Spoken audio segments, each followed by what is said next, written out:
raba naftani sawide ma qansuugaysa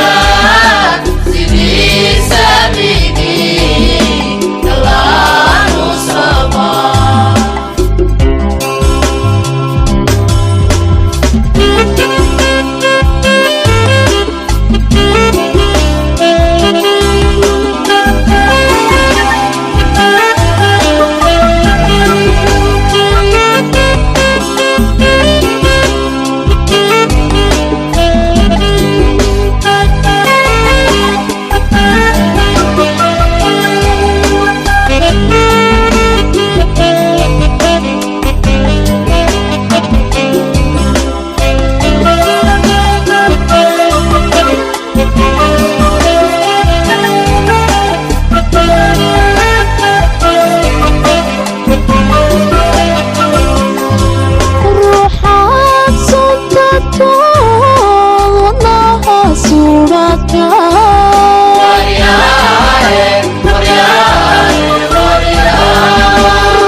kusugannahay deegaanka dalxiiska ee Cadaada Yaryar run ahaantii Cadaada Yaryar waa meelaha loo soo dalxiis taga ugu wanaagsan inta aan hadda uga jeedo run ahaantii waa meel jawigeedu aad u degan yahay haadi ah qabow ah xilligu waa xilli goor galab ah qorraxdu aad iyo aad baalka u soo dhigatay run ahaantii waxaan u jeedaa dadyow aad u fara badan gawaariyaal kala duwan waxa igu soo dhacay inkastoo aan afwaan ahayn maasayir inaan gacsiyo run ahaantii maasadaas 6 bilood ka horaan inta imid mar waxaan xasuustaa xilligaas geel ayaa gadaasha naga taagnaa geela asagoo dhalay marka waxaan idhi maaniga caadada ka dhigay cadanta loo dhoofo tusaale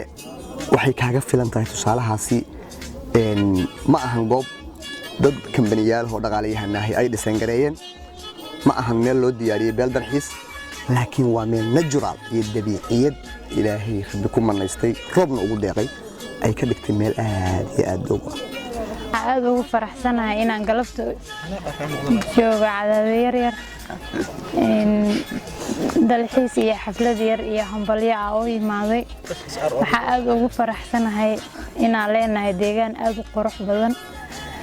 dalxiiska ku wacan maskax dejinta ku wacan sheekooyinka la ku wacan marka sidaas daraadeed halkan waxa uga hambalyeynaa gudoomiyaha cusub gudoomiye Cabdul iyo gudoomiye Xigeenka Naciimo waxaan leeyahay hambalyo ayaa nagu cusub meetikan soo dhawaada